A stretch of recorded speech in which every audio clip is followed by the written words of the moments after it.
చాలా బాగుంది. రైతు భరోసా బాగానే ఇచ్చిండు. మన ఇందిరమ్మ ఇండ్లు, రుణమాఫీ, ఇంకేం కావాలి మాకు? చాలా బాగా చేస్తున్నాం మా సార్. ప్రజలైతే సంతోషంగా ఉన్నారంట. చాలా సంతోషంగా ఉన్నారు. సంబరాలు కూడా చేసుకుంటారు చాలా రైతులు. ఈడ చేసుకున్న సంబరాలు చేసుకున్నట్టయితే ఏం కనబడతలేదు గ్రౌండ్ లో. నినాక మన చిన్న కూరలో భారీ ఎత్తున సంబరాలు చేసుకుని రైతులందరూ మీట్ చేసి అందరు చాలా బాగా చేసుకున్నాయి. చాలా బాగుంది పరిపాలన. దానికోసం కాదు, ఇప్పుడు ఏ వ్యక్తిని నువ్వు కదిలించినా కానీ పరిపాలన ఎట్లుందని ఆయన హరిజరావు కూడా డిమాండ్ చేసిండు. రైతు భరోసా రాదు ఏది రాదని చెప్పిండు. కానీ ఆయనే ఇప్పుడు చూస్తుండు కదా ఎంత మంచి చేసిండు అనేది. ఆయన చూస్తుండు, ఆయన కూడా అర్థమైపోయింది. ఆయన కాము అయిపోయాడు. మాకు ఎలాంటి పని కూడా చేస్తాడు. ఇప్పుడు ఆయన పట్టించుకుంటాడు ఇక మొత్తానికి. మీకు భూమి ఉందా? నాకు ఏం లేదు, భూమి ఏం లేదు నాకు. ఇట్లా ఇందిరా మిల్లు కానీ నాకు ఇల్లుంది. ఆ ఇల్లుంది. నేను 35 మందికి కూడా ఇప్పిస్తున్నా ఫస్ట్ విడతల. తర్వాత లేని కూడా ఇప్పిస్తురా. నిరుపేదలకు ఏం లేని వంటలకు ఏది వాళ్ళ పరిమాణ లెక్క ఉన్నోళ్ళకు లోపల చేసిన అవన్నీ ఏం లేవు. సాలరీ వస్తారు, ఇది మన ఎంక్వైరీ చేసుకుంటారు. ఈ గారు వచ్చి మంచి పరిపాలన.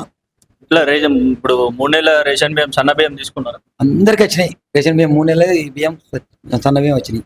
చెక్ చేస్తురా ఇట్లా? చేస్తున్నామే, మేము పోయినాం. చాలా బాగుంది. మంచిగా ఉన్నాయి అంటారు. బియ్యం మంచిగా ఉన్నాయి. ఎవరు చేసుకున్నా కానీ మీకు అదే సమాధానం ఉంటుంది. సిద్దిపేట ఏం డెవలప్ అయితే లేదు, గవర్నమెంట్ చేంజ్ అయినా కానీ హరీష్ రావు అంటారు. సిద్దిపేటలో మా హరీషాన్ ఉన్నాడు సారు, అవి పట్టించుకోవట్లేదు. మునుపు వాడే చేసిండు, కొద్దిగా చేసిండు, చేయలేనని కాదు. కానీ ఇప్పుడు ఏం పట్టించుకోవట్లేదు. నిధులు ఇస్తలేరు అంటారు. రేవంత్ రెడ్డి నిధులు ఇస్తలేడు సిద్దిపేట. నిధులు అంటే చూడండి, నిధులు ఇప్పుడు ఆయన ఏమన్నాడు, ఫస్ట్ ఏమన్నాడు, రైతు భరోసా రాదు, రైతు బంధు అవన్నీ మర్చిపోరని చెప్పి రైతులకు. కానీ ఇప్పుడు చూస్తుండగా కళ్ళ నిండా చూస్తుంది కదా, అన్ని స్వచ్ఛందంగా జరుగుతున్నాయా జరుగుతలేవా? ఆయన కూడా అర్థమైపోయింది. పరిపాలన చాలా బాగా చేస్తున్నా చెప్పేసి అర్థమైపోయింది ఆయనకు. ఆ సార్ కూడా అర్థం చేసుకుంటాడు.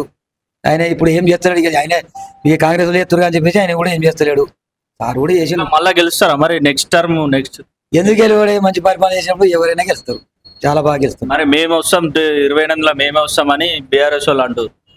ఇగో ఎవరి ఆలోచన వాళ్ళకు ఉంటది. ప్రజల నిర్ణయం బట్టి గెలుస్తారు అంతే.